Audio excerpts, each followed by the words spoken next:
Nature of radiation and matter, विकिरण तथा द्रव्य की द्वैत प्रकृति।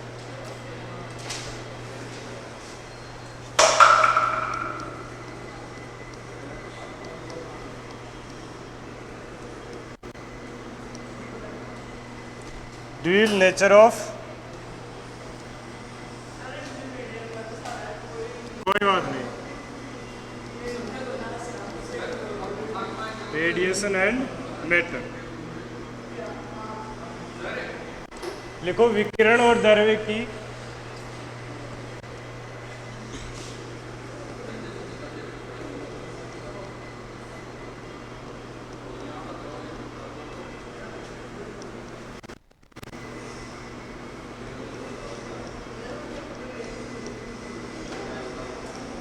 विकिरण और द्रव्य की द्वैत प्रकृति।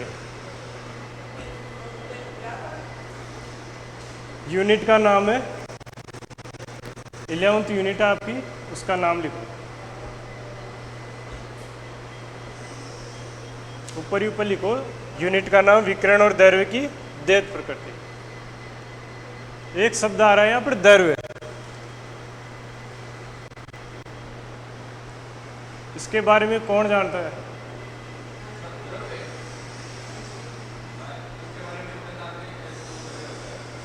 क्या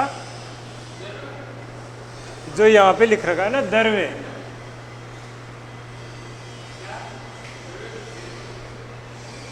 द्रव्य क्या है यहाँ पर ये बताओ। पानी। और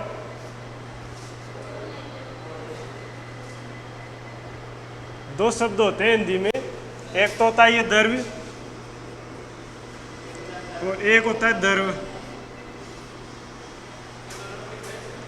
दोनों शब्द अलग अलग है, दोनों शब्द अलग है, दोनों का अर्थ भी अलग है। इंग्लिश में मैंने इसको द्रव्य क्या लिखा? मैटर। इस वाली द्रव्य को क्या लिखोगे? लिक्विड। ठीक है, ये द्रव्य है, इसके अंदर ठोस, द्रव्य, गैस तीनों आते हैं। और इधर वाला क्या है? लिक्विड है केवल। ठीक है, इस द्रव्य के अंदर ठोस, द्रव्य, गैस तीनों स्टेट आएगी। ये वाली कौन सी? ओनली लिक्विड आएगी। ठीक है, समझ गए ना? अब वो आपके एनसीईआरटी में जगह जगह द्रव्य लिखेगा, तो द्रव्य का मतलब ये मत समझना लिक्विड के लिए बात कर रहा है वो तीनों स्टेज के लिए बात करेगा, ठोस के लिए भी करेगा, लिक्विड के लिए भी करेगा और गैस के लिए भी करेगा। ठीक है, तो पदार्थ को अपन द्रव्य बोल दो आप, जो भी आपको पदार्थ दिख रहे हैं ना, ये सभी क्या है? द्रव्य है। ठीक है भाई, पहले इसमें हेडिंग डालो, इलेक्ट्रॉन उत्सर्जन की विधियां।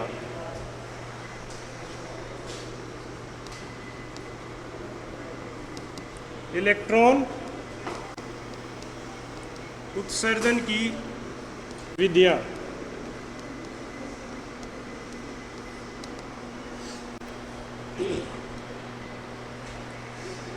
जो अपन ने लास्ट के 2 चैप्टर पढ़े थे ना, ray optics and wave optics, उनके अंदर अपन लाइट को क्या मान रहे थे? एक तरह से वेव मान रहे थे, वेव मान के उनका अध्ययन कर रहे थे। लेकिन अब इसके अंदर पढ़ेंगे एक तो फोटो इलेक्ट्रिक इफेक्ट, 2 एक्सपेरिमेंट पढ़ेंगे इसके अंदर, एक तो फोटो इलेक्ट्रिक वाला, एक डेविसन और जर्मर का। ठीक है, उन दोनों के अंदर अपन प्रकाश को क्या मानेंगे? पार्टिकल के रूप में मानेंगे, कण के रूप में मानेंगे। ठीक है, प्रकाश विद्युत प्रभाव इसका पहला एक्सपेरिमेंट आएगा, आगे डेविसन और जर्मर का प्रयोग है। केवल 2 ही है सेप्ट के अंदर, बाकी इनके सब अलाइड है। पहले हेडिंग डालो इलेक्ट्रॉन उत्सर्जन की विधियां। अपन इलेक्ट्रॉन को उत्सर्जित कैसे करवा सकते हैं? लिख लिया? इसमें पहली विधि लिखो, तापायनिक विधि। तापायनिक उत्सर्जन या तापायनिक विधि।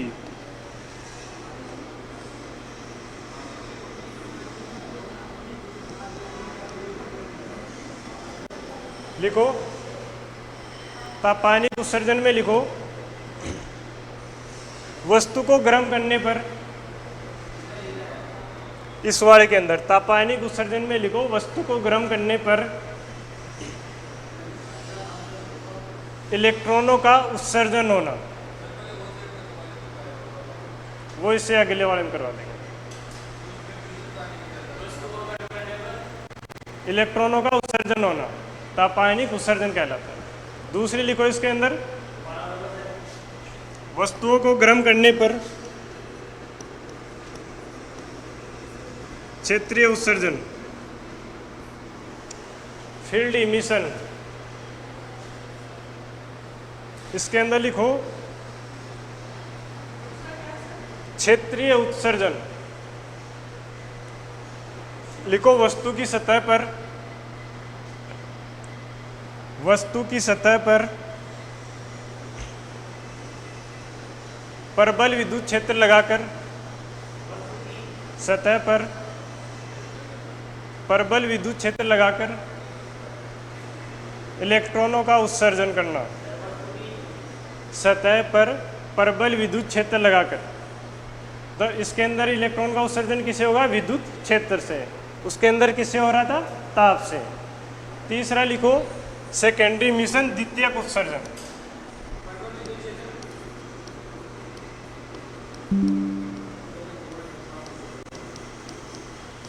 द्वितीयक उत्सर्जन, इसमें लिखो उच्च ऊर्जा के इलेक्ट्रॉन, उच्च ऊर्जा के इलेक्ट्रॉन जब वस्तु पर आपतित होते हैं, उच्च ऊर्जा के इलेक्ट्रॉन जब वस्तु पर आपतित होते हैं, इलेक्ट्रॉन जब वस्तु पर आपतित होते हैं तो आपतित होते हैं तो वस्तु से इलेक्ट्रॉनों का उत्सर्जन होता है। मतलब इलेक्ट्रॉनों का उत्सर्जन किससे करवा रहे हैं? इलेक्ट्रॉन डाल के ही करवा रहे हैं। चौथा लिखो इसमें प्रकाश विद्युत प्रभाव। चौथी विधि लिखो प्रकाश विद्युत प्रभाव। विद्युत प्रभाव समझाऊंगा, इसको डिटेल में समझाऊंगा आगे। प्रकाश विद्युत प्रभाव चौथी विधि है। इसमें लिखो वस्तु की सतह पर प्रकाश डालकर सतह पर प्रकाश डालकर इलेक्ट्रॉनों का उत्सर्जन करना। इलेक्ट्रॉनों का उत्सर्जन करना, उत्सर्जन करना। चार विधियां बताई मैंने। पहली कौन सी थी? तापायनिक, उसके अंदर क्या करते हैं? वस्तु को गर्म करते हैं। दूसरी क्या थी? क्षेत्रीय उत्सर्जन, उसके अंदर क्या करेंगे? विद्युत क्षेत्र अप्लाई करेंगे। तीसरी बताई द्वितीयक उत्सर्जन, उसमें हाई एनर्जी के इलेक्ट्रॉन आपतित करवाएंगे। चौथी लगाई प्रकाश विद्युत प्रभाव, इसके अंदर क्या करेंगे? लाइट को डालेंगे, इलेक्ट्रॉनों का उत्सर्जन होगा। अब हेडिंग डालो नहीं, प्रकाश विद्युत प्रभाव। दोबारा डालो हेडिंग नीचे, प्रकाश विद्युत प्रभाव।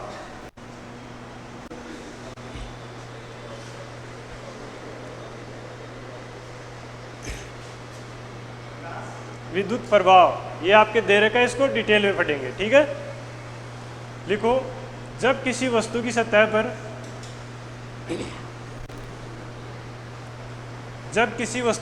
पर निश्चित आवृत्ति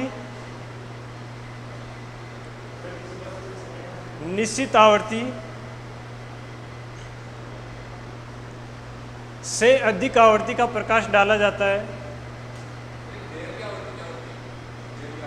वही है निश्चित आवृत्ति। हाँ, आगे पूरा लिखाऊंगा, बीच में कंफ्यूज मत हो। जब किसी वस्तु की सतह पर निश्चित आवृत्ति से अधिक आवृत्ति का प्रकाश डाला जाता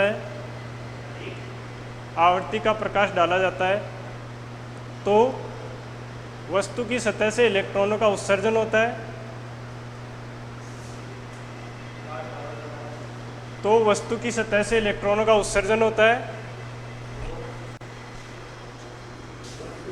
सतह से इलेक्ट्रॉनों का उत्सर्जन होता है।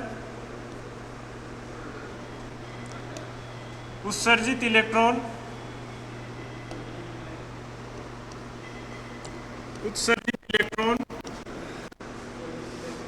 फोटो इलेक्ट्रॉन कहलाते हैं। फोटो इलेक्ट्रॉन कहलाते हैं।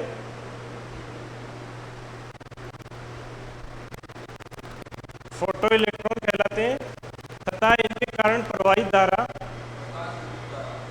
प्रवाहित धारा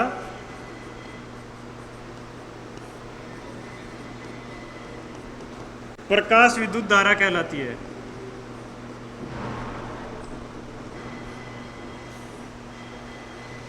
फोटो इलेक्ट्रिक करंट कहलाती है।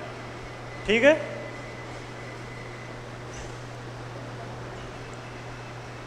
इसको प्रैक्टिकल को समझ लो एक बार। आप क्या करवाते हैं इसके अंदर, कोई भी सतह है आपके पास, मेटल की सतह होनी चाहिए, मेटल पे होता है, ठीक है ना। यहाँ से आप निश्चित तरंग दैर्घ्य का वो क्या निश्चित आवृत्ति का प्रकाश डालोगे, निश्चित आवृत्ति से अधिक का प्रकाश डालोगे, निश्चित आवृत्ति का भी डालोगे तो इलेक्ट्रॉन का उत्सर्जन होगा, सतह तक आएगा लेकिन बाहर नहीं जाएगा, ठीक है ना। तो जो एनर्जी इलेक्ट्रॉन को मिल रही है वो एनर्जी दो जगह काम में आएगी इसकी।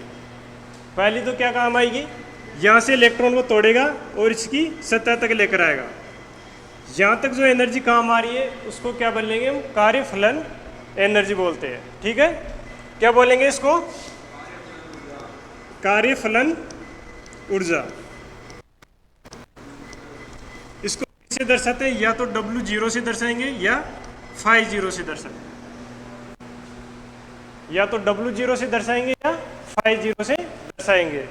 कौन सी एनर्जी है, इलेक्ट्रॉन यहाँ से एनर्जी ग्रहण की और उसकी सतह तक आ गया, ठीक है। निश्चित आवृत्ति का अगर आपने डाला तो इलेक्ट्रॉन के पास इतनी ऊर्जा आएगी वो सतह तक आया, अभी तक बाहर नहीं आया। अगर इससे ज़्यादा एनर्जी का आप इंसिडेंट रेज को डालोगे तो ये फिर क्या करेगा, बाहर जाएगा। बाहर जाएगा तो इसकी एनर्जी किस में कन्वर्ट होगी, गतिज ऊर्जा के रूप में होगी, ठीक है। कौन सी एनर्जी होगी, काइनेटिक एनर्जी। गति की कारण ऊर्जा कौन सी होती है, गति की कारण ऊर्जा होती है काइनेटिक एनर्जी। तो इसको जो एनर्जी मिल रही है वो दो काम आ रही है, पहले तो क्या कार्यफलन ऊर्जा के रूप में, दूसरी आ रही है काइनेटिक एनर्जी के रूप में, ठीक है। ये इसका प्रिंसिपल है। अब आगे आप हेडिंग डालो कार्यफलन ऊर्जा।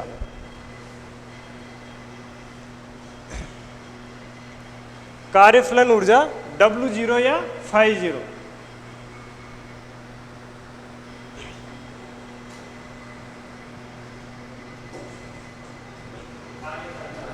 हाँ लिखो, 0 केल्विन ताप पर, 0 केल्विन ताप पर, केल्विन ताप पर, 0 केल्विन ताप पर किसी परमाणु के नाभिक से, किसी परमाणु के नाभिक से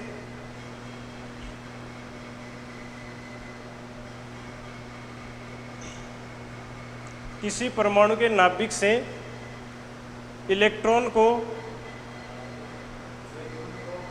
मुक्त कराना, हाँ फ्री, मतलब इलेक्ट्रॉन किससे बंधे होते हैं, नाभिक से बंधे होते हैं। नाभिक के अंदर नहीं होते इलेक्ट्रॉन, नाभिक के बाहर होते हैं, लेकिन आकर्षण प्रभाव से क्या होते हैं, बंधे होते हैं। तो मुक्त कराना उस परमाणु के लिए कार्यफलन ऊर्जा कहलाती है।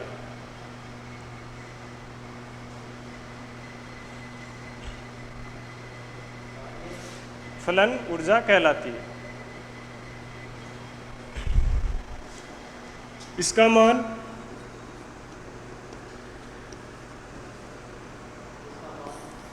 W0 बराबर ν0। न्यू क्या है, फ्रीक्वेंसी, ये v नहीं है न्यू है, ठीक है ना। v होता है वेलोसिटी, ये क्या है, फ्रीक्वेंसी है। न्यू को क्या लिख सकता हूं मैं, new c/λ0। c by lambda होते हैं, अगर ν0 लिख रहा हूं तो c/λ0। वैल्यू रखो इसकी, W0 बराबर hc/λ0। दोनों को उतार लो।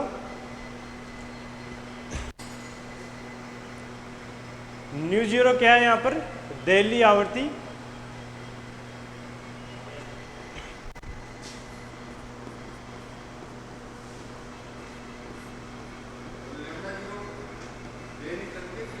λ0 आ जाएगा दैलीय तरंग दैर्घ्य। इसको बोलते हैं threshold frequency and threshold wavelength. जो अपन ने निश्चित आवृत्ति डाली थी ना, मिनिमम आवृत्ति, उसी को क्या बोलते हैं? दहलीय आवृत्ति बोलते हैं। अब बताओ इलेक्ट्रॉन का उत्सर्जन कब होगा? जब फ्रीक्वेंसी इससे ज़्यादा होगी लेकिन तरंग दैर्घ्य इससे क्या होगी? कम होगी। ठीक है ना, ये वाला याद रखना। लिखो इलेक्ट्रॉन उत्सर्जन के लिए निकाल रहा हूं।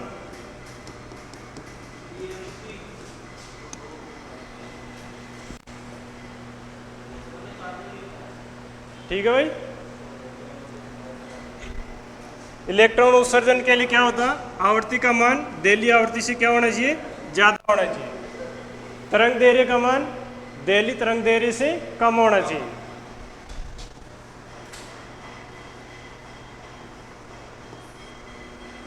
अगर मैं इक्वल लूंगा तो क्या होगा? इलेक्ट्रॉन बाहर नहीं आएगा, मुक्त हो जाएगा। ठीक है, तो आप इसको इक्वल लगाकर भी लिख सकते हो।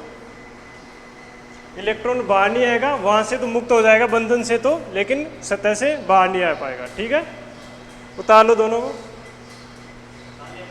हाँ उतार लो।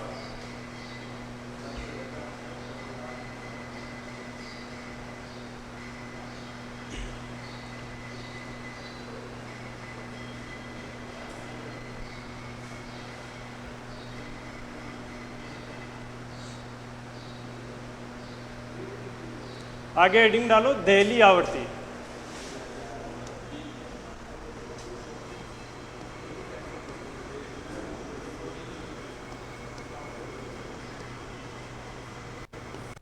किससे दर्शाएंगे इसको? न्यू जीरो से। दहलीय आवृत्ति क्या है? अभी बताया था मैंने, मिनिमम रिक्वायर्ड फ्रीक्वेंसी।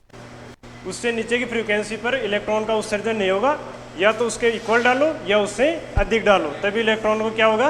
उत्सर्जन। लिखो इसके अंदर धातु की सतह पर, धातु की सतह पर, धातु मेटल,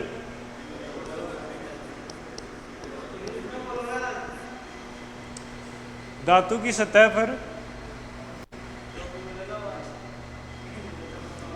आपतित प्रकाश की, आपतित प्रकाश की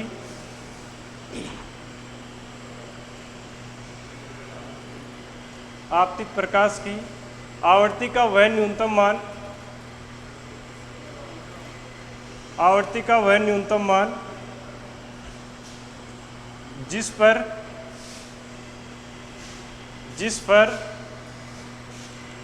फोटो इलेक्ट्रॉन का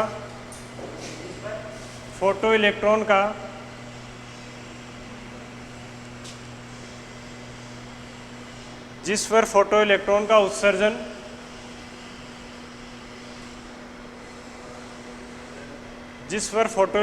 उत्सर्जन संभव होता है।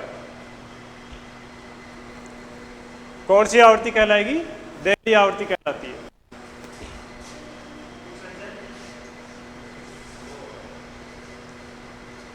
लिख लिया? दहलीय आवृत्ति कहलाती है। इसके नीचे पैराग्राफ चेंज करके लिखो, दहलीय आवृत्ति के संगत, दहलीय आवृत्ति के संगत तरंग दैर्ध्य को,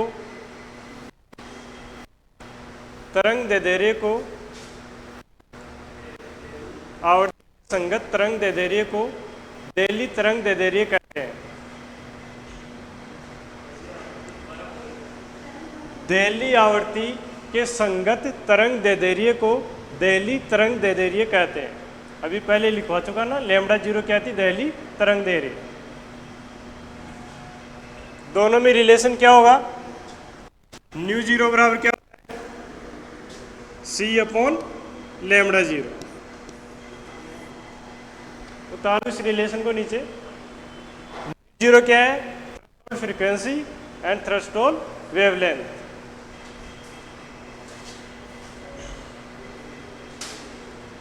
आगे लिखो आइंस्टीन का, हेडिंग डालो आइंस्टीन का प्रकाश विद्युत प्रभाव समीकरण। प्रकाश विद्युत प्रभाव समीकरण।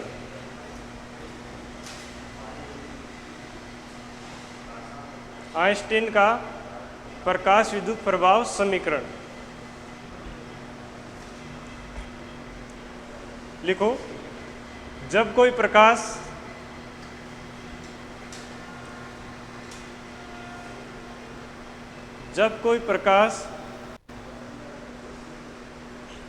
धातु की सतह पर आपतित होता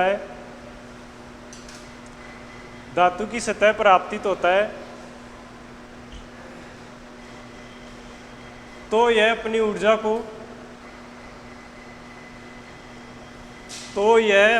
को दो तरीके से काम में लेता है। अपनी ऊर्जा को दो तरीके से काम में लेता है। ये कोई सरफेस है, यहाँ से कोई मैं फ्रीक्वेंसी का क्या डाल रहा हूँ, मैं लाइट डाल रहा हूँ। माना फ्रीक्वेंसी है एच न्यू, इसकी टोटल इंटेंसिटी क्या हो जाएगी, एच न्यू। ठीक है, तो ये क्या काम करेगा, एक तो इलेक्ट्रॉन को मुक्त करवाएगा उसके आगे के प्रभाव से और सतह पर लाएगा। वो तो क्या कहलाती, कार्यफलन ऊर्जा। मतलब यहाँ से इलेक्ट्रॉन इमिट हुआ, यहाँ तक आया, ये तो क्या होगी इसकी कार्यफलन।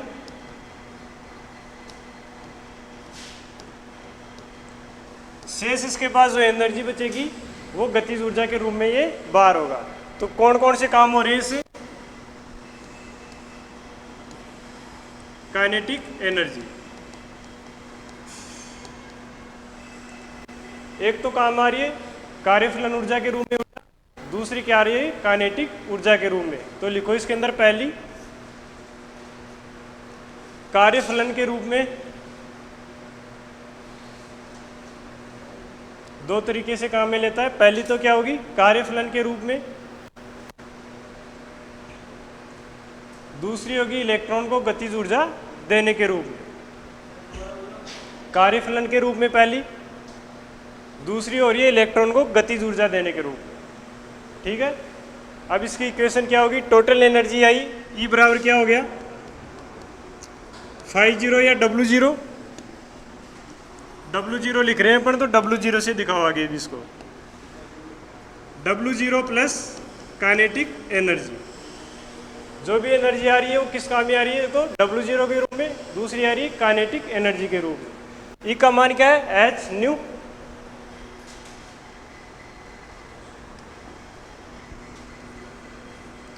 और कार्यफलन ऊर्जा का मान एच न्यू 0 प्लस गतिज ऊर्जा का मान क्या होगा, 1/2 m v स्क्वायर। ठीक है भाई, केवल वैल्यू पुट करिए। Total energy H new, threshold क्या होगी, एच न्यू 0 कार्यफल वर्क फंक्शन वाली, और शेष एनर्जी किसके रूप में आ गई, गतिज ऊर्जा के रूप में। अगर मैं इसको इधर ले आऊं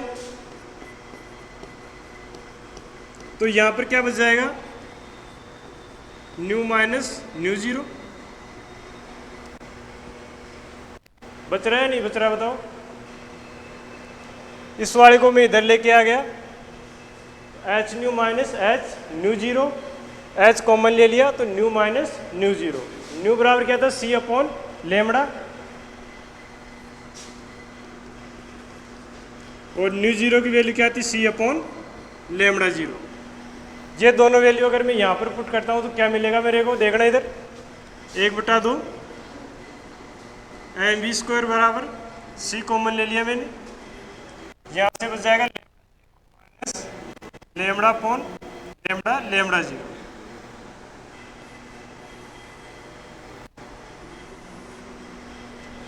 ये वाली इक्वेशन कौन सी कहलाती है, आइंस्टीन की प्रकाश विद्युत प्रभाव समीकरण। उतार लो इसको, E बराबर W0 प्लस काइनेटिक एनर्जी।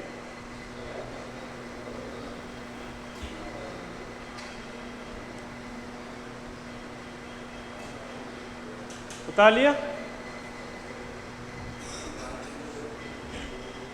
ये वाला इसको आप हल कर लेना, ये आएगा फॉर्म।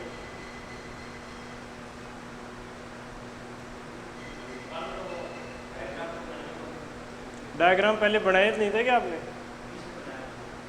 आपने बनाया होगा, मैंने तो बनाया था यहाँ पर।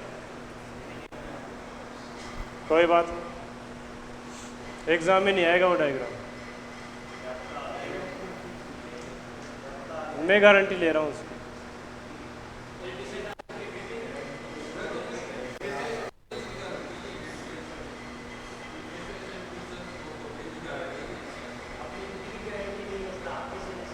वैसे वैसे ही करवा रहा हूँ इस चैप्टर में, डिटेल नहीं जा रहा है इसमें। वो एक दिन बता दूंगा आपको, 2 घंटे की क्लास लेंगे, उसमें पूरा बता दूंगा, रिवाइज भी करवा दूंगा और बता दूंगा कि ये टॉपिक आपको ध्यान में रखना है।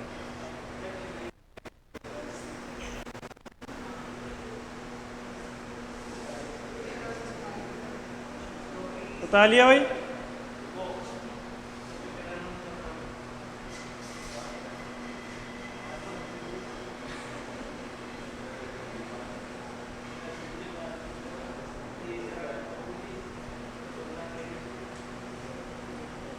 इस वाली इक्वेशन के आगे लिख लेना आइंस्टीन की प्रकाश विद्युत समीकरण। इस वाली के आगे लिख लेना आइंस्टीन की प्रकाश विद्युत समीकरण।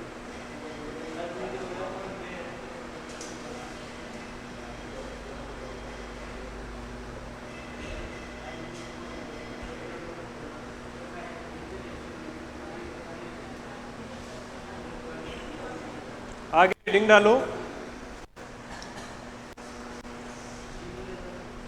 प्रकाश विद्युत प्रभाव के, हेडिंग डालो प्रकाश विद्युत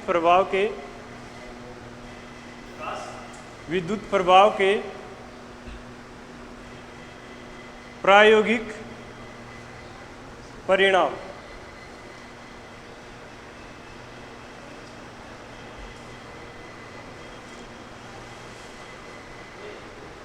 प्रकाश विद्युत प्रभाव के प्रायोगिक परिणाम। अब एक डायग्राम बना रहा हूं, वो बना लेना,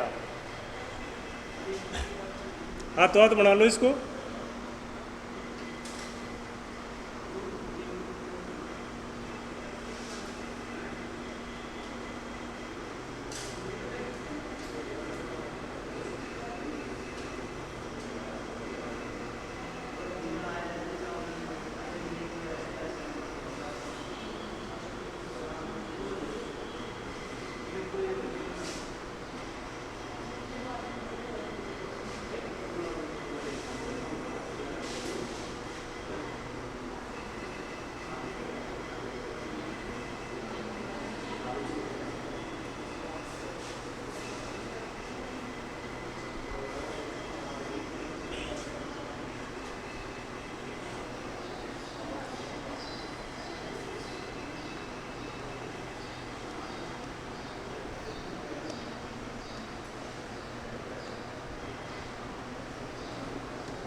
ऐसा कोई अरेंजमेंट लगाया उन्होंने, ये कांच की ट्यूब है, बिल्कुल निर्वातित है, मतलब हवा इसमें से निकाल दी। तो यहाँ पर एक फिक्स फ्रीक्वेंसी से ज़्यादा फ्रीक्वेंसी की लाइट डालते हैं, तो ये वाली सतह कैथोड बोलते हैं इसको, यहाँ से इलेक्ट्रॉन का उत्सर्जन होगा। ठीक है, अब इलेक्ट्रॉन उत्सर्जन हो गए, इलेक्ट्रॉन की प्रकृति क्या है, नेगेटिव, जाएगा किधर, पॉजिटिव की तरफ। तो यहाँ पे मैंने एक बैटरी जोड़ी, इस वाले सिरे को मैंने पॉजिटिव से जोड़ा, मतलब ये टर्मिनल कौन सा हो गया, पॉजिटिव, और ये वाला टर्मिनल किससे जाके जुड़ रहा है, नेगेटिव से। ठीक है, ये बीच में अरेंजमेंट किया है, ये विभव को चेंज करने के लिए किया गया है। मतलब पहले मैं इसको नेगेटिव पे ले रहा हूँ, बाद में प्रैक्टिकल करूँगा, इसको पॉजिटिव पे लेके आऊँगा। ठीक है, इस कारण इसको बोलते हैं दिक् परिवर्तन कुंजी। ठीक है भाई, यहाँ से देखो पहले वो लाइट डाल रहा है, इलेक्ट्रॉन इमिट हो रहे हैं, विभव को मैं शून्य रख रहा हूँ, बैटरी को उठा दी मैंने, तो कुछ इलेक्ट्रॉन इधर जाएंगे, कुछ इलेक्ट्रॉन बीच में ही रुक जाएंगे। जैसे जैसे मैं विभव का मान बढ़ाऊंगा, इधर अट्रैक्शन बढ़ेगा, क्योंकि इधर क्या हो रहा है, पॉजिटिव हो रहा है। तो पहले थोड़े इलेक्ट्रॉन गए, फिर विभव का मान इतना हो गया कि पूरे के पूरे इलेक्ट्रॉन जा रहे हैं। अभी फ्रीक्वेंसी फिक्स है, मतलब फ्रीक्वेंसी फिक्स है, इसका मतलब क्या हो रहा है, तीव्रता फिक्स है। तीव्रता का मतलब जितने इलेक्ट्रॉन निकल रहे हैं वो फिक्स है। पहले भी इलेक्ट्रॉन 100 निकल रहे थे, अभी भी इलेक्ट्रॉन 100 ही निकल रहे हैं। पहले इलेक्ट्रॉन पहुंच रहे थे 10, अब मैं विभव को बढ़ा दिया तो पूरे के पूरे इलेक्ट्रॉन यहाँ पर जा रहे हैं। ठीक है। उसके बाद में ये क्या करता है, 100 के 100 इलेक्ट्रॉन जा रहे विभव को नेगेटिव करता है, मतलब इस वाले को कर दिया उसने पॉजिटिव, इस वाले को क्या कर दिया नेगेटिव। इलेक्ट्रॉन जाएंगे इधर, लेकिन इधर क्या है नेगेटिव, कुछ ना कुछ रिपल्सिव फोर्स लगेगा। धीरे धीरे मैं इस नेगेटिव को बढ़ाऊंगा, एक कंडीशन ऐसी आएगी कि कोई भी इलेक्ट्रॉन यहाँ पर नहीं पहुँचेगा। ठीक है भाई, कोई भी इलेक्ट्रॉन नहीं पहुँच रहा, इसका मतलब परिपथ में करंट बिल्कुल भी नहीं जा रही। उस विभव को क्या बोलेंगे अपन, निरोधी विभव। ठीक है, ये इसका अरेंजमेंट है, बना लिया इसने आपको, एक बार बना लो इसको।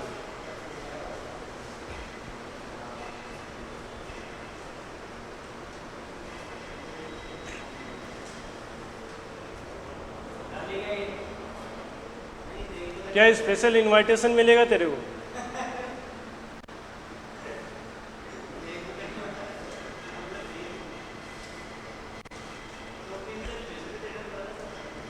यहाँ पर माइक्रोमीटर लगा रहे हैं, माइक्रो का मतलब ये हल्की सी भी करंट को माप देगा।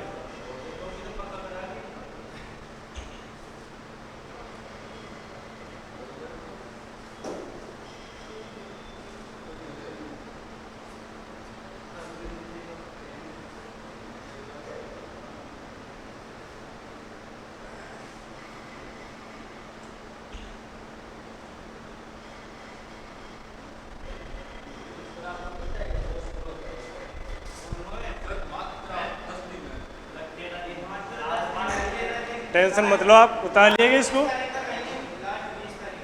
हाँ 20 तक आ जाना, लिखो इसको। वैज्ञानिक लेनार्ड है,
वैज्ञानिक लेनार्ड है, हॉलवॉक्स।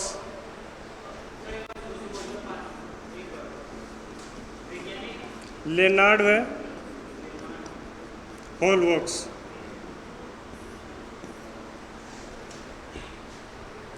वैज्ञानिक लेनार्ड और हॉलवॉक्स ने, हाँ 2 वैज्ञानिक थे, लेनार्ड और हॉलवॉक्स ने। इससे पहले एक वैज्ञानिक आया था हर्ट्ज का, वो भी है आपके, हॉलवॉक्स। ऊपर मात्रा लगा दो की। हॉलवॉक्स ने प्रकाश विद्युत प्रभाव का प्रायोगिक अध्ययन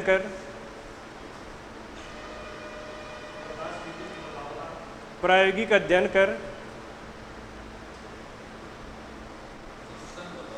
निम्न परिणाम बताए। मतलब उसने अध्ययन किया, जो रिजल्ट निकल रहे हैं वो बता रहा है।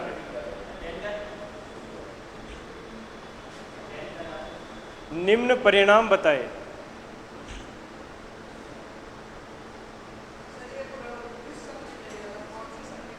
वो नहीं पूछेगा आपको, हिस्ट्री की क्लास नहीं है। लिखो, आगे लिखो। इसमें पहला, किसी इलेक्ट्रॉन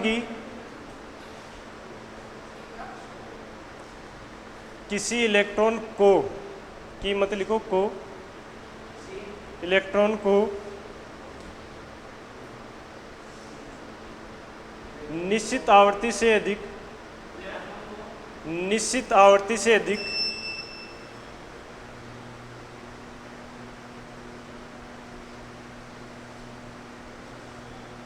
निश्चित आवृत्ति से अधिक तीव्रता का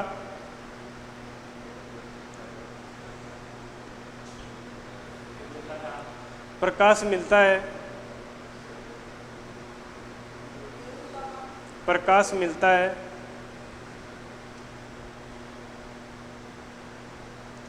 तो उसका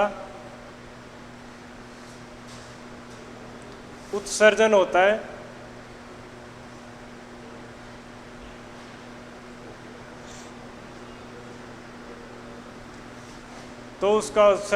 है। अन्यथा नहीं होगा। मतलब जो आप इंटेंसिटी डाल रहे हो उसकी फ्रीक्वेंसी फिक्स होनी चाहिए, उस ऊपर की फ्रीक्वेंसी की तीव्रता का आप डालो प्रकाश, इलेक्ट्रॉन का उत्सर्जन होगा। उससे अगर कम आवृत्ति से तीव्रता का प्रकाश ज़्यादा डाल रहे हो, मतलब फ्रीक्वेंसी फिक्स है न्यू जीरो, उससे अगर अधिक तीव्रता का प्रकाश डाले हो लेकिन फ्रीक्वेंसी उससे कम होगी तो इलेक्ट्रॉन का उत्सर्जन नहीं होगा। एक रिक्वायर्ड फ्रीक्वेंसी आपको मेंटेन करनी ही पड़ेगी। अगर उससे कम फ्रीक्वेंसी का प्रकाश आप चाहे कितनी ही तीव्रता का डालो, इलेक्ट्रॉन का उत्सर्जन नहीं होगा। आगे नेक्स्ट पॉइंट में लिखो,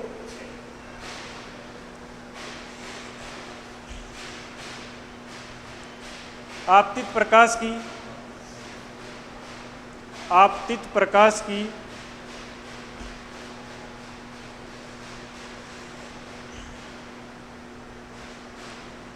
तीव्रता बढ़ाने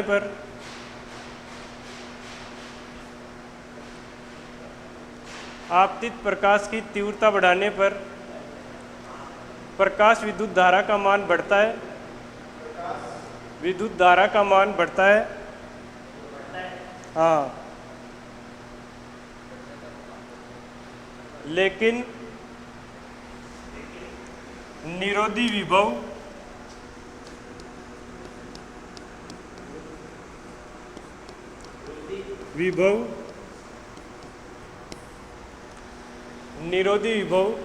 के मान में कोई परिवर्तन नहीं होता।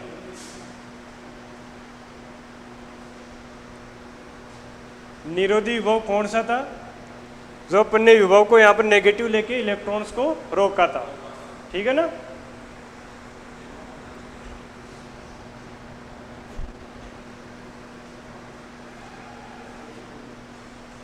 लिखो, आपतित प्रकाश की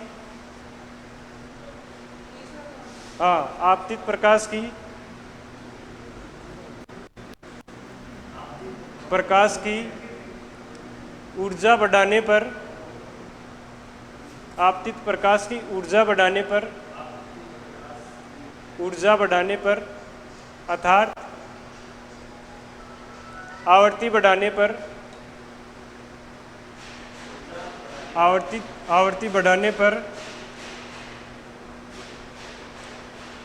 संतृप्त धारा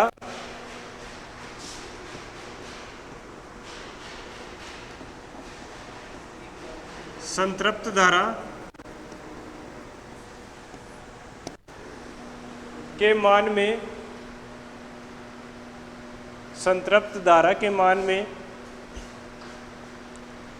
कोई परिवर्तन नहीं होता,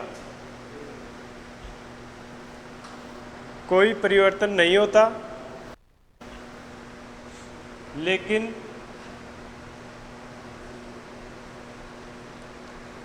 निरोधी विभव का मान बढ़ जाता है।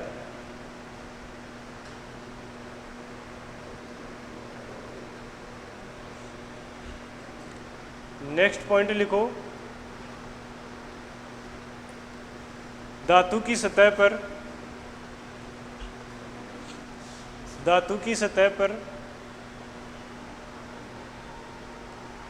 प्रकाश के आपतन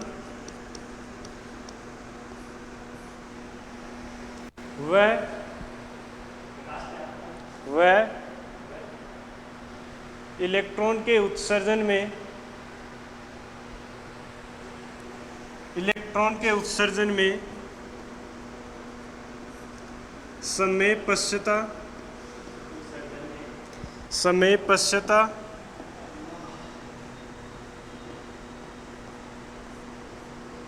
इंग्लिश में बोले इसको टाइम लैग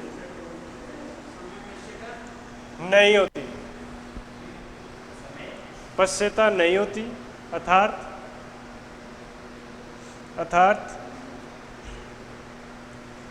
प्रकाश के आपतित होते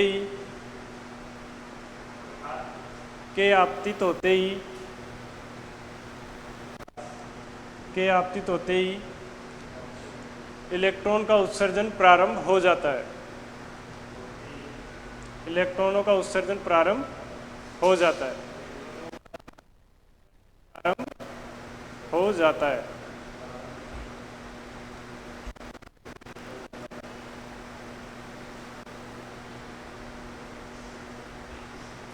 ठीक है भाई, इसमें 2-3 ग्राफ आते हैं, वो भी देख लो।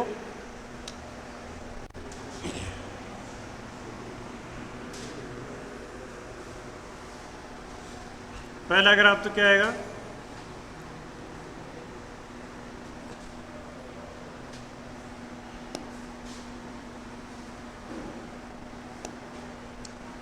ये क्या है, धारा और तीव्रता।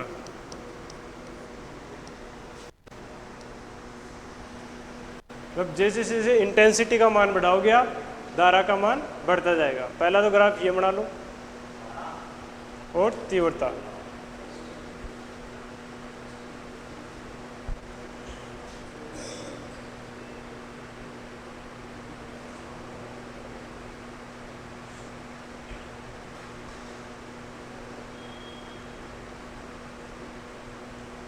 दूसरा ग्राफ आता है इसमें धारा और विभव के अंदर।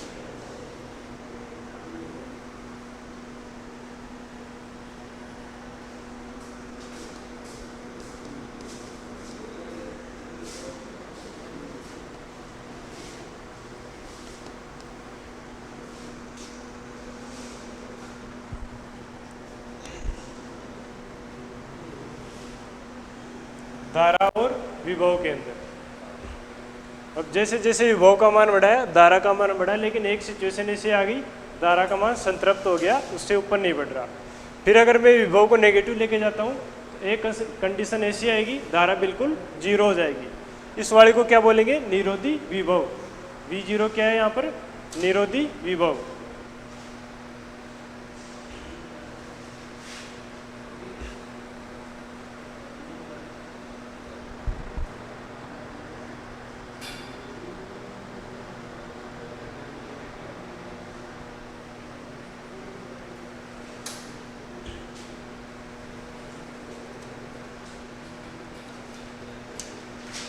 अब इस वाले ग्राफ के 2 पोर्शन आते हैं। पहला अगर मैं फ्रीक्वेंसी को फिक्स रखूं, दूसरा अगर मैं इंटेंसिटी को फिक्स रखूं, ठीक है, तो उसमें क्या चेंज होगा देखना।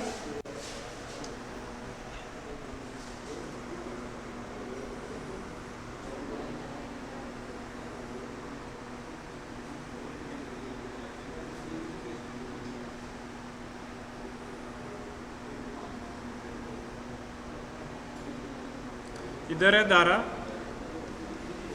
और ये क्या है, विभव। V1, V2, V3। नीचे लिखना नियत तीव्रता पर, या लिख सकते हो अलग अलग आवर्ती पर।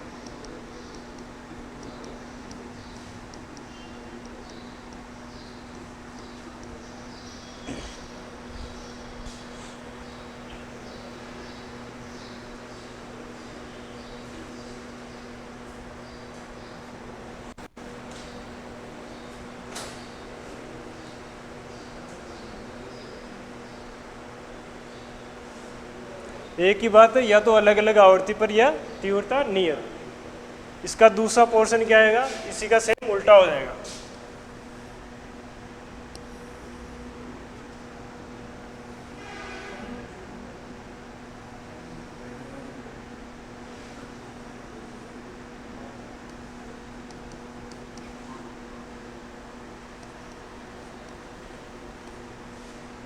स्टॉपिंग पोटेंशियल V0, ये क्या हो जाएगा, नियत आवर्ती पर या अलग अलग तीव्रता पर।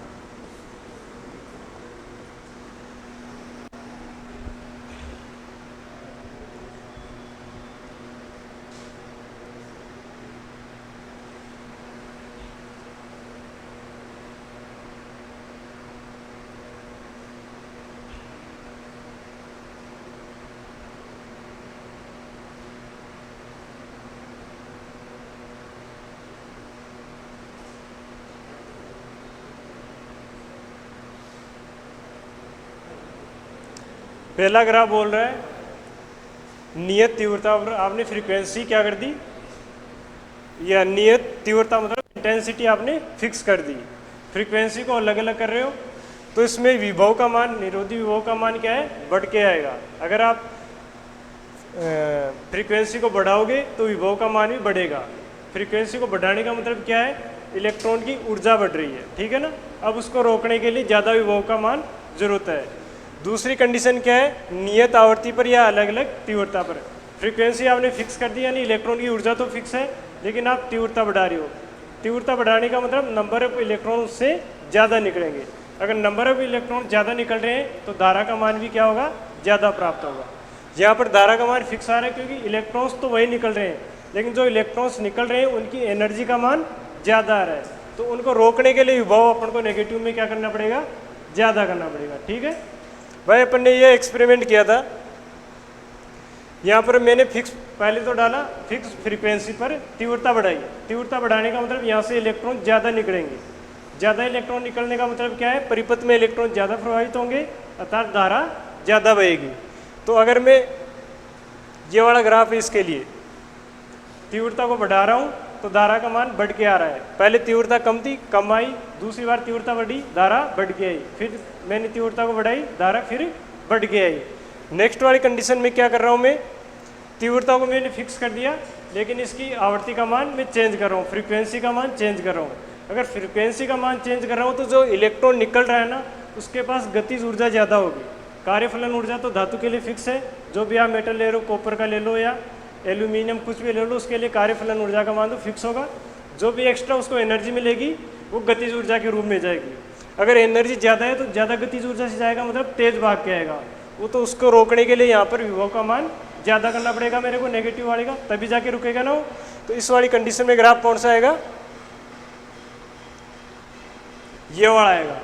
अगर मैं फ्रीक्वेंसी बढ़ा रहा हूँ तो क्या विभव का मान मेरे को बढ़कर मिल रहा है, निरोधी विभव का, ठीक है। आगे हेडिंग डालो, निरोधी विभव, एक टर्म है, इसकी एक परिभाषा लिखो, निरोधी विभव या स्टॉपिंग पोटेंशियल।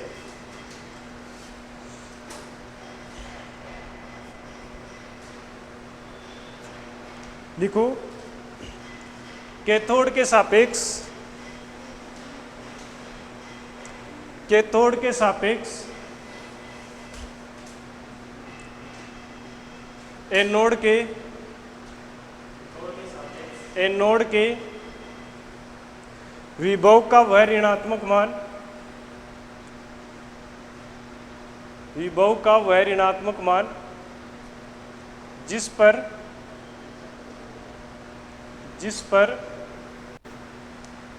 प्रकाश विद्युत धारा का मान, प्रकाश विद्युत धारा का मान शून्य हो जाता है। मतलब निरोधी विभव कम मिल रहा था, एनोड को मैं क्या कर रहा था, नेगेटिव कर रहा था, यहाँ से वो अपोज करेगा इलेक्ट्रॉन को। तो एक कंडीशन ऐसी आएगी कि कोई भी इलेक्ट्रॉन यहाँ पर नहीं पहुँचेगा। क्या कहाँ से लिख लिया तुमने, प्रकाश विद्युत धारा का मान शून्य हो जाता है।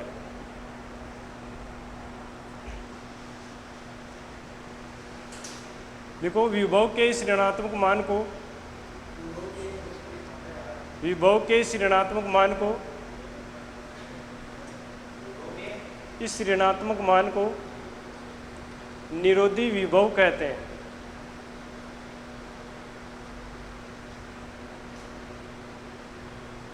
इसका मान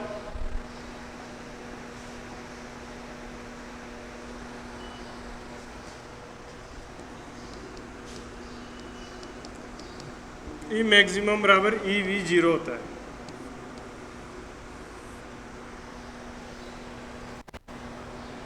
ई मैक्सिमम बराबर ई वी जीरो होगा। वी क्या है? निरोधी विभव, वोल्टेज, स्टॉपिंग पोटेंशियल। ठीक है,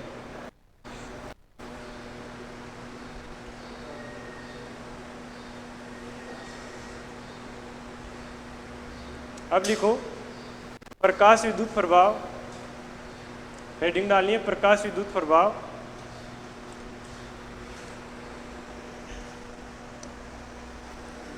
और तरंग सिद्धांत। प्रकाश विद्युत प्रभाव और तरंग सिद्धांत, प्रभाव और तरंग सिद्धांत।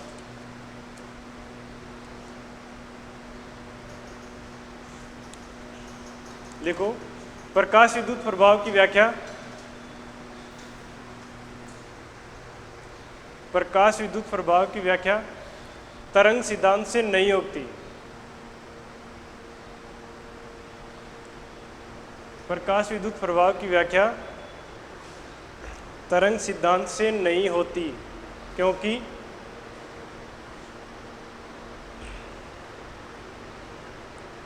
पहला पॉइंट लिखो इसमें,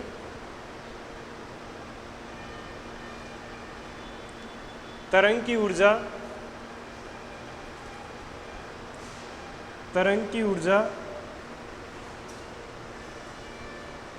तीव्रता के समानुपाती होती है।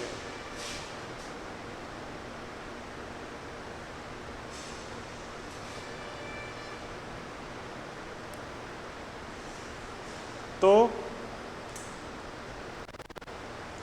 पर्याप्त तीव्रता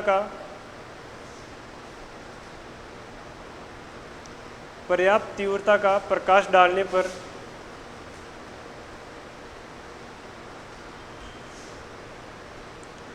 धातु की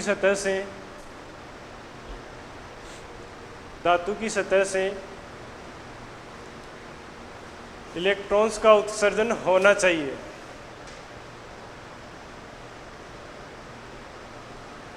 इलेक्ट्रॉन का उत्सर्जन होना चाहिए, लेकिन प्रकाश विद्युत प्रभाव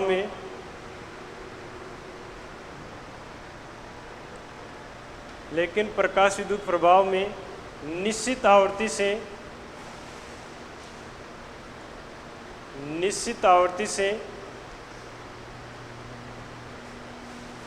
अधिक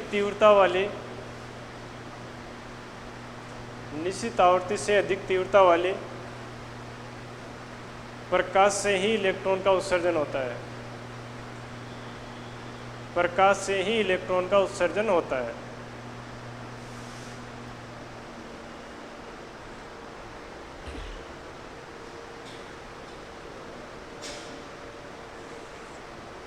दूसरा पॉइंट लिखो इसमें,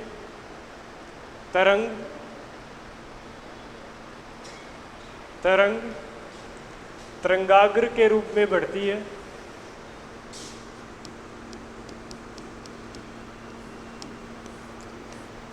तरंगाग्र के रूप में बढ़ती है जब यह धातु की सतह पर आपतित होती है।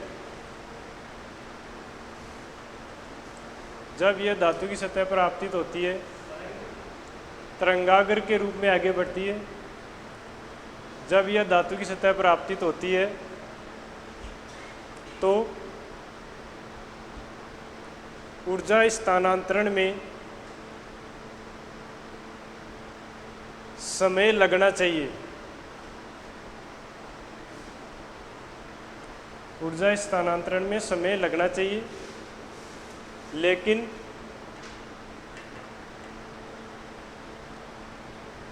प्रकाश विद्युत प्रभाव में इलेक्ट्रॉन के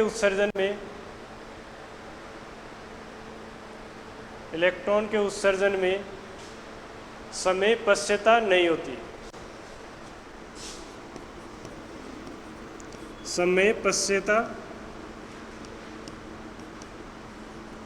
नहीं होती।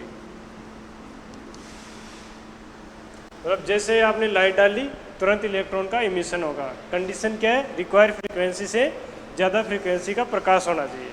लेकिन वेव थ्योरी के अनुसार क्या होता है, वहाँ पर रिक्वायर्ड फ्रीक्वेंसी की जरूरत नहीं होती। वो बोलती है जैसे आपने तीव्रता बढ़ाई एनर्जी बढ़ी, तो जैसे एनर्जी बढ़ी इलेक्ट्रॉन का उत्सर्जन होना चाहिए।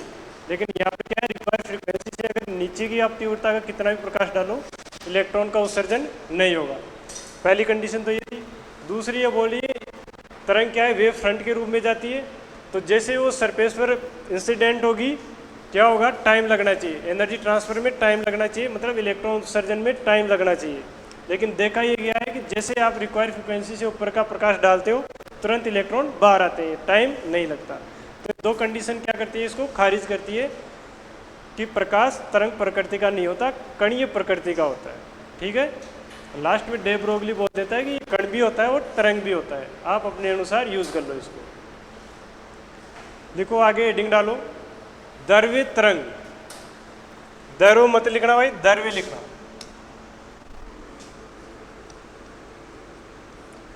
द्रव्य तरंग,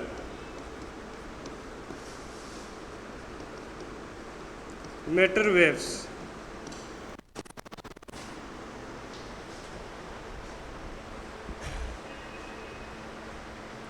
मैटर वेव्स लिखो। डी ब्रोगली के अनुसार, डी ब्रोगली के अनुसार, डी ब्रोगली वैज्ञानिक का नाम है ये, डी ब्रोगली।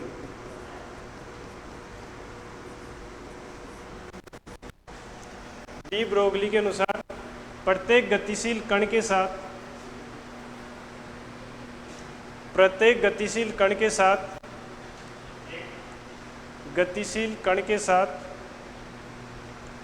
एक तरंग, एक तरंग संबंध होती है, एक तरंग संबंध होती है। मतलब इसके साथ क्या होगी, एक तरंग होगी जिसे, जिसे द्रव्य तरंग, द्रव्य तरंग या डी ब्रोगली तरंग कहते हैं। डी ब्रोगली तरंग कहते हैं, जिसका मान, जिसका मान लैम्ब्डा बराबर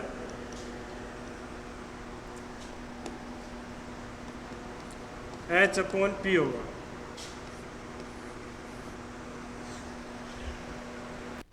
h क्या है यहाँ पर, और h क्या है,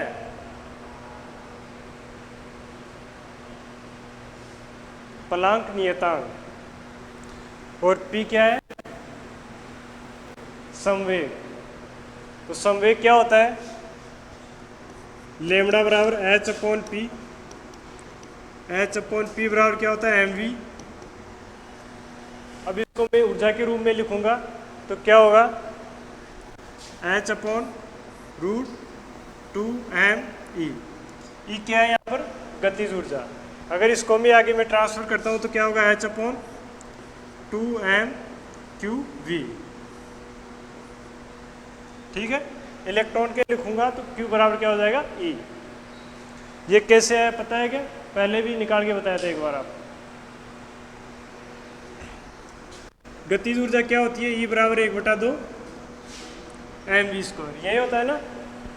अगर मैं mv की जगह p रखूं, m² v² की जगह क्या रखूंगा मैं, p²।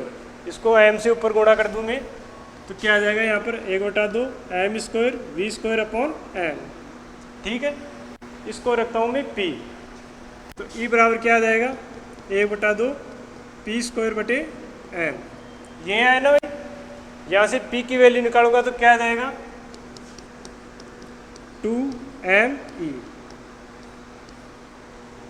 ये आ रहा ना, P बराबर क्या है, mv। P बराबर mv, mv की जगह लिखा 2mE, इसकी जगह लिखा 2mQE। उतार लो इसको, यहाँ से यहाँ तक याद होना चाहिए आपको।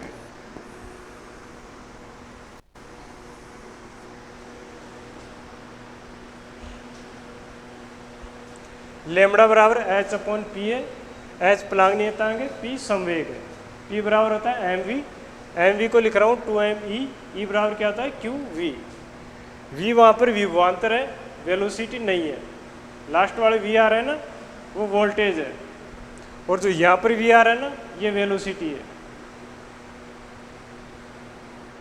आ गया क्या समझ में? मतलब ये तो क्या है वेलोसिटी एम इंटू वी, और वहाँ पर जो वी आ रहा है ना वो वोल्टेज आ रहा है।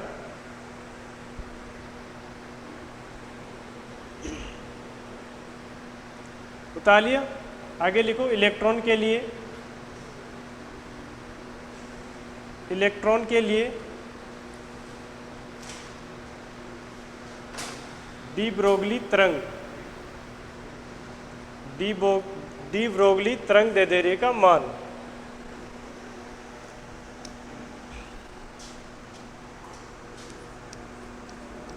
फॉर इलेक्ट्रॉन के लिए लिख रहा हूँ तो लेमड़ा ई बराबर क्या हो जाएगा H upon 2 mass of electron Q V, और ई भी आएगा साथ में है ना 2m क्यू वी, सही है। M E Q E, M E क्या है mass of electron, Q E क्या है मास ऑफ हो गया आवेश ऑफ इलेक्ट्रॉन। इसकी वैल्यू अगर आप सोल्व करोगे तो क्या आएगा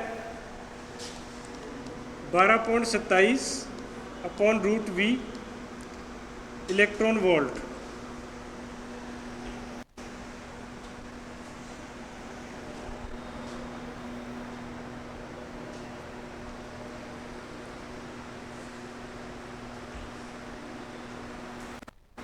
बारह पॉइंट 27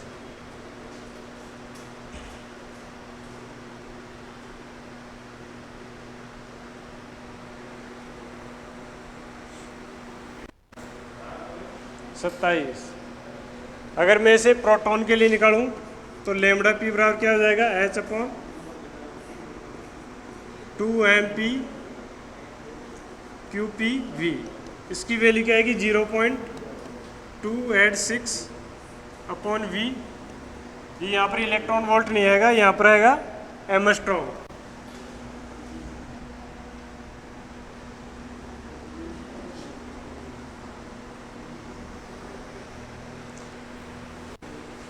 डायरेक्ट याद रखना, केवल V की वैल्यू देगा, वोल्टेज की वैल्यू रखना, आंसर निकालना। एमस्ट्रॉन्ग में आएगा दोनों, दूरी है लैम्बडा।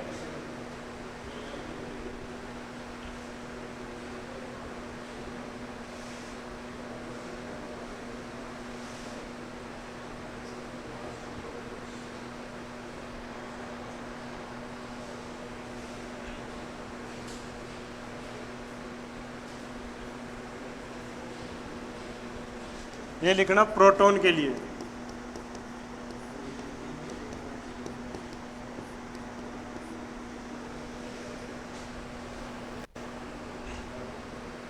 आगे लिखना इसमें अल्फा कण के लिए।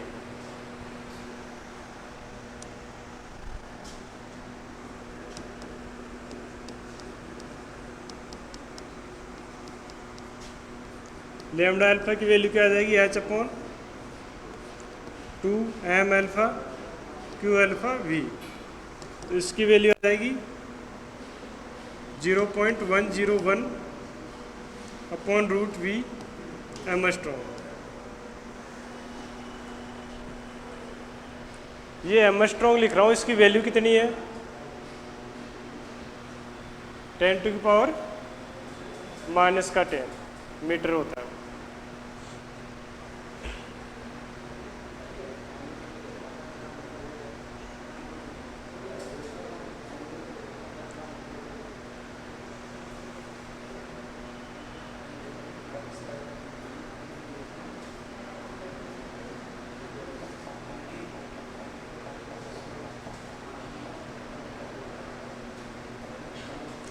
अगर आपके एनसीईआरटी में एमस्ट्रॉन्ग की जगह नैनोमीटर दे रखा है तो उसकी वैल्यू क्या आ जाएगी? अगर वो एमस्ट्रॉन्ग की जगह नैनोमीटर में लिखे दे तो इन तीनों की वैल्यू क्या हो जाएगी बताओ?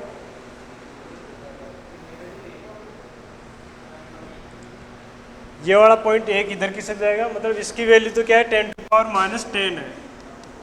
अगर इसको 10⁻⁹ करना चाहूँ तो क्या करूँगा मैं, 10 से गुणा कर दूँ, 10 से भाग दे दूँ, तो क्या बच गया, क्या बच गया 10। 10 से दूंगा तो क्या आ जाएगा यहाँ पर, इसकी जगह 1.227 अपॉन रूट वी नैनोमीटर।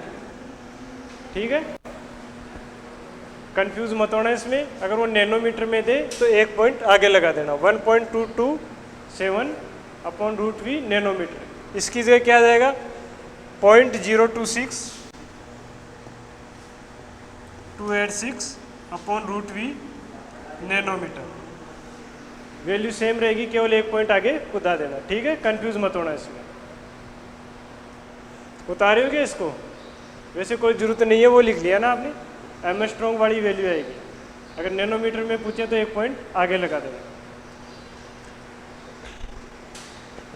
आगे लिखो डेविसन व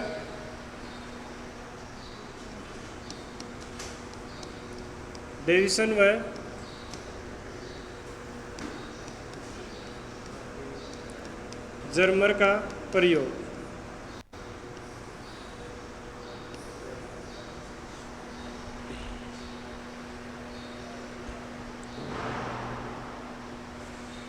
डेविसन व जर्मर का प्रयोग क्या था भाई, ये कुछ बता सकते हो आप इसके बारे में?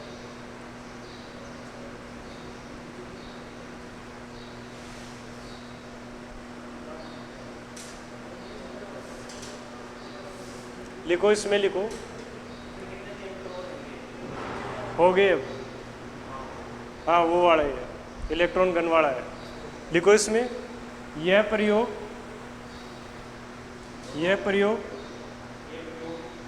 डी ब्रोगली की द्वैत प्रकृति के सिद्धांत का सत्यापन करता है। मतलब ये वेरीफाई कर रहा है कि लाइट की ड्यूल नेचर होती है, सत्यापन करता है। लिखो, इस प्रयोग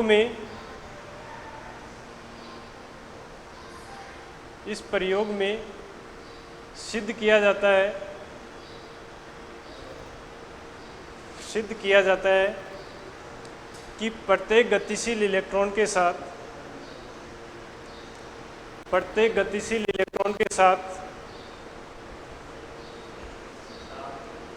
एक संबंध तरंग होती है।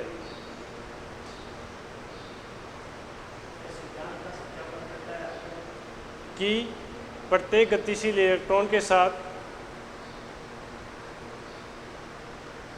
एक द्रव्य तरंग संबंध होती है, एक द्रव्य तरंग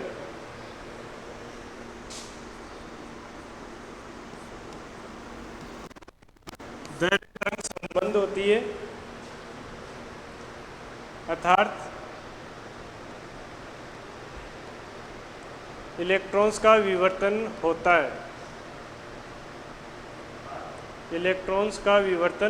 है। विवर्तन इससे पहले वाले चैप्टर में अपने पढ़ा था। आगे लिखो, इसमें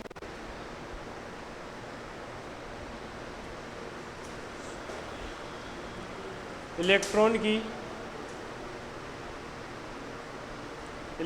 की तरंग व कणीय प्रकृति, इलेक्ट्रॉन की तरंग व कणीय प्रकृति दोनों होती है,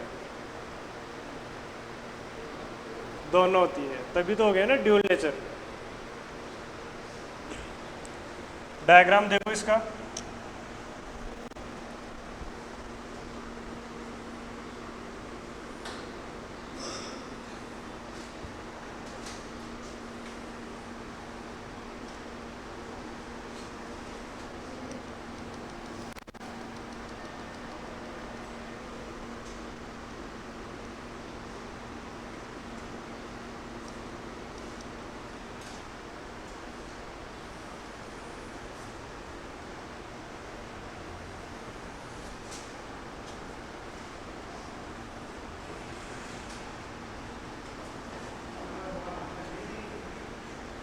क्या हुआ?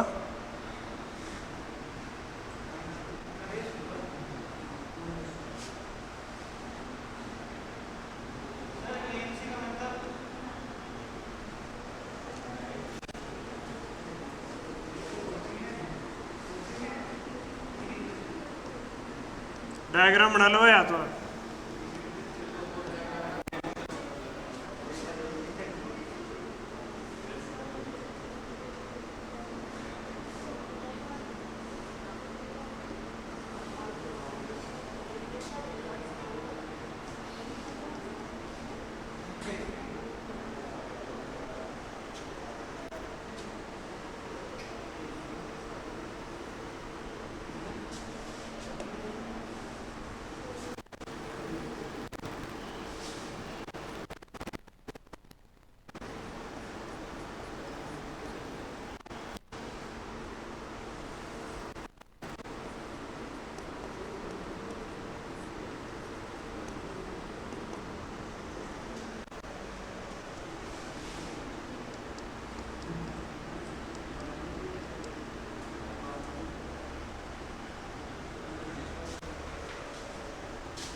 बना लो डायग्राम को।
देखो इसमें क्या होता है, यहाँ से इलेक्ट्रॉन का पुंज प्राप्त किया जाता है। ये जो प्लस माइनस लगा है ना, ये इलेक्ट्रॉन को त्वरित करवाने के लिए, मतलब एक बीम बनाते हैं इसकी।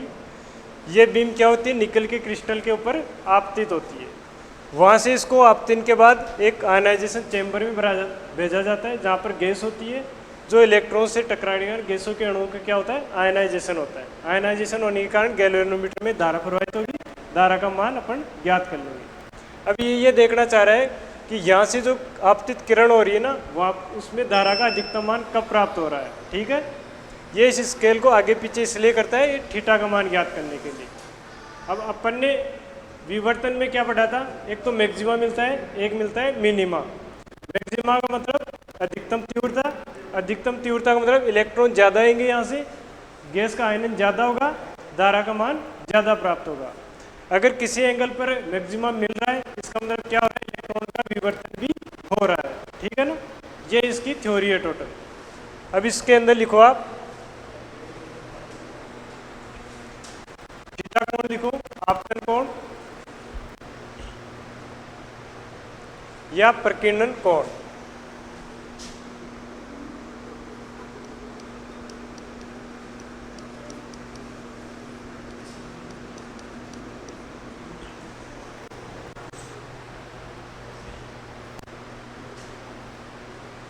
इससे जो भी रिजल्ट मिलेंगे उन रिजल्ट का वेरीफाई अपन करेंगे ब्रेग समीकरण से। ठीक है, ब्रेग समीकरण में क्या होता है, निकल का एक क्रिस्टल उसमें लेते हैं, क्रिस्टल में जो परमाणु होते हैं उनकी बीच की दूरी अपन को ज्ञात होती है, वहाँ से लैम्बडा की वैल्यू निकालेंगे और यहाँ से लैम्बडा की वैल्यू निकालेंगे, दोनों की वैल्यू सेम हो रही है। इसका मतलब ब्रेग समीकरण से अपन ने क्या किया, इसका एक्सपेरिमेंट प्रूफ कर लिया, और ये क्या हो रहा है, इसका विवर्तन हो रहा है, मतलब दोनों का बात सेम मिल रही है, लेमडा का वैल्यू दोनों की सेम मिलेगी। तो इससे लेमडा की वैल्यू क्या मिलेगी बताओ?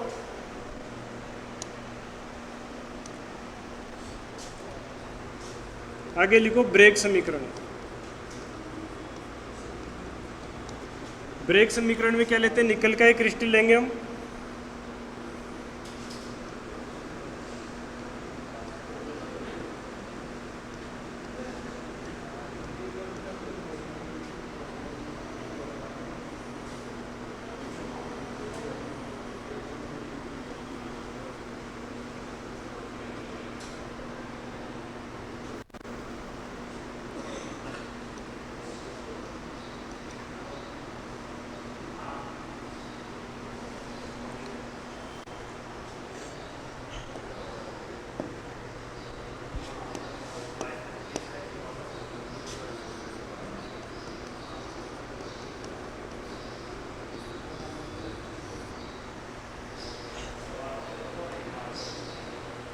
डी साइन थीटा बराबर एन लेमडा। ये कौन सी कंडीशन है? निम्निष्ट वाली कंडीशन है। विवर्तन में पढ़ा था ना आपने, उच्चिष्ट और निम्निष्ट, मैक्सिमा और मिनिमा। मिनिमा वाली कंडीशन क्या थी? N lambda. मैक्सिमा वाली कंडीशन क्या थी? 2n plus 1 lambda. इस वाली कंडीशन लेके डी साइन थीटा बराबर एन लेमडा। अब इस वाले एक्सपेरिमेंट में क्या करेंगे? इसको इधर उधर करेंगे, मतलब प्रकीर्णन कोण को कम ज़्यादा करेंगे, वहाँ से देखेंगे धारा का मान कहाँ पर ज़्यादा प्राप्त हो रहा है। तो प्रैक्टिकल द्वारा देखा गया कि अगर वोल्टेज को मैं यहाँ पर अप्लाई वोल्टेज को 54 वोल्टेज रखता हूँ, थीटा का मान अगर मैं 50 डिग्री रखता हूँ, तो निकल के लिए धारा का मान मैक्सिमम मिलता है। वहाँ पर मेरे को एक मैक्सिमा मिलेगा, वहाँ से लेमडा की वैल्यू में ज्ञात करूँगा। ये वाला उतार लिया, डी साइन थीटा बराबर एन लेमडा।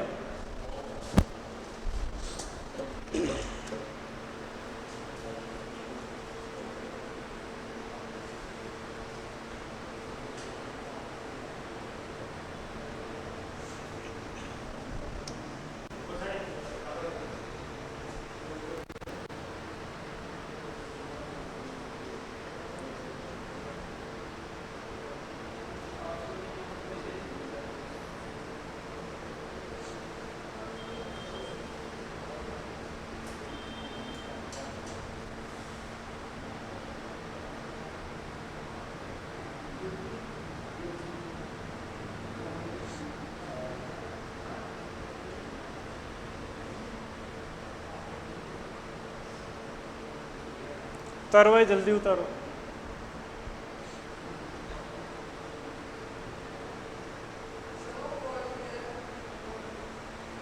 एंगल है इंसिडेंट एंगल और आपतन कोण परावर्तन कोण दोनों बराबर होंगे उसमें। निकल का क्रिस्टल के ऊपर में प्रकाशीकरण को डाल रहा हूँ। तो प्रैक्टिकल वहाँ से करेंगे, सत्यापित इसको यहाँ से करेंगे। दोनों की वैल्यू सेम मिलती है। इससे सिद्ध होता है कि इलेक्ट्रॉन की कणीय और तरंग दोनों प्रकृति है। विवर्तन हो रहा है, इसका मतलब उसकी तरंग प्रकृति है। इस वाले से अपन सिद्ध करते हैं उसकी कणीय प्रकृति है।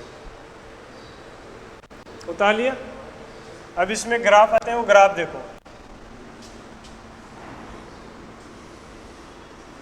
ग्राफ है तीव्रता आई व कोण थीटा।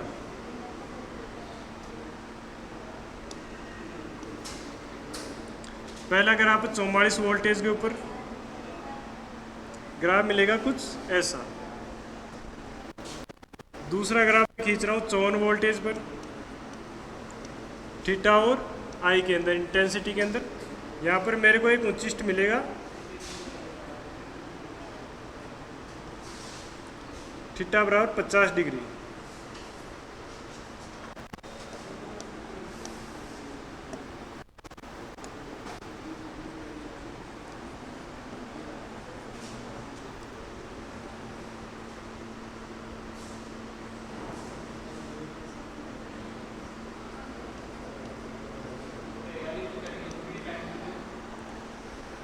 तो इन ग्राफ से मिल रहा है, यहाँ पर 54 पे मेरे को क्या मिल रहा है? एक मैक्सिमा मिल रहा है। इस वाले में कोई मैक्सिमा नहीं है, उस वाले में भी कोई मैक्सिमा नहीं है। तो इससे सिद्ध होता है कि अगर मैं वोल्टेज का मान 54 वोल्टेज रखूँ, थीटा का मान अगर 50 डिग्री रखूँ, तो करंट का मेरे को अधिकतम मान मिलेगा। अधिकतम मान मतलब मैक्सिमा मिलेगा। उतार लो तीनों को। इन ग्राफ को पोलर ग्राफ कहते हैं।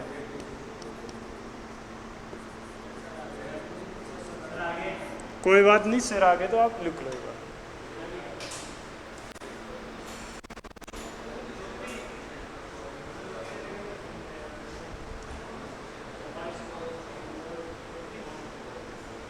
ये वाली कंडीशन वो जनरली पहुंचता है 54 वोल्टेज और 50 डिग्री। मैक्सिमम निकल के लिए कहाँ मिलेगा? प्रत्येक धातु के लिए अलग अलग होता है, इसलिए निकल के लिए निकाला है।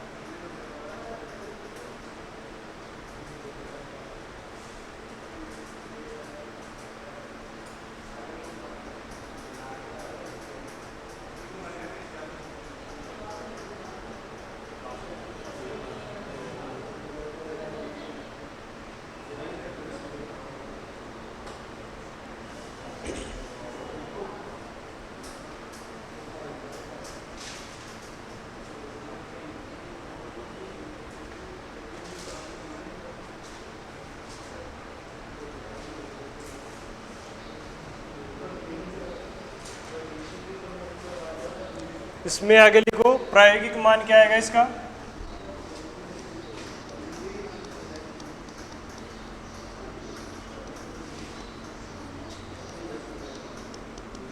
डी साइन थीटा बराबर एन लेमड़ा, थीटा बराबर 50 डिग्री, एन बराबर 1 रख रहा हूँ। तो यहाँ से लेमड़ा की वैल्यू मिल रही है मेरे को 1.67।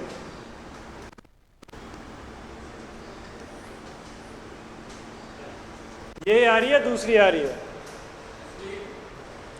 1.65 आएगी, 7 अगले वाली है ना, 1.65 एमस्ट्रॉन्ग।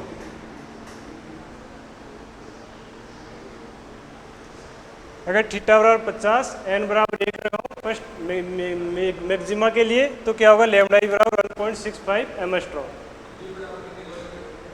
डी बराबर निकल के लिए फिक्स है, वो देख के देगा आपको। जिस भी क्रिस्टल के लिए निकलवाएगा आपको याद करने की जरूरत नहीं, वो खुद देगा।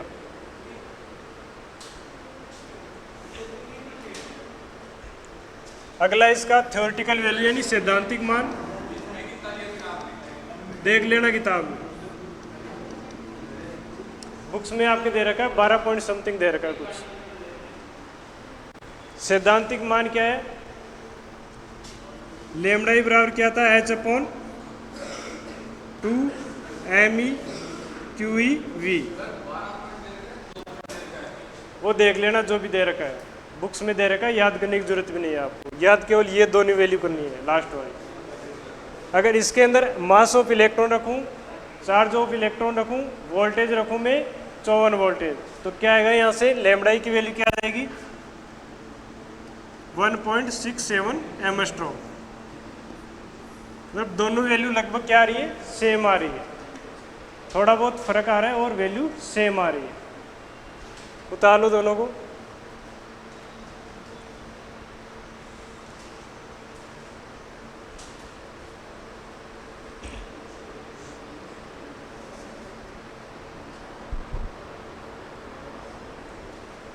उतार लिया?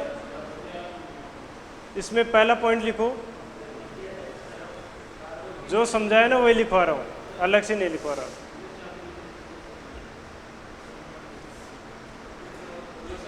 लिखो, इस प्रयोग में जब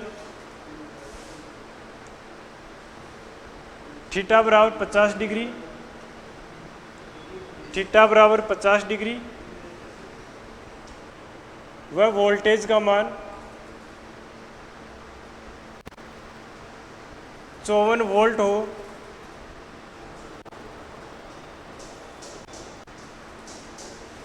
तो आयनन कोष्ठ में या आयनन कक्ष में गैस का अधिकतम आयनन होता है। जो यहाँ पर लगाया था ना आयनन कक्ष नीचे वाले स्केल पे, उसके अंदर गैस भरी होती है, उसका आयनन अधिकतम होता है, अर्थात अधिकतम धारा प्राप्त होती है,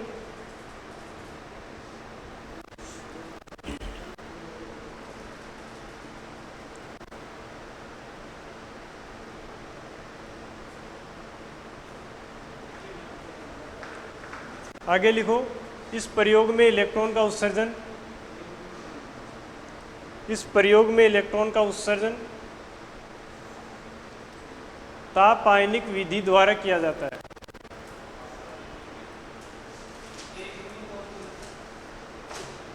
तापायनिक विधि द्वारा किया जाता है।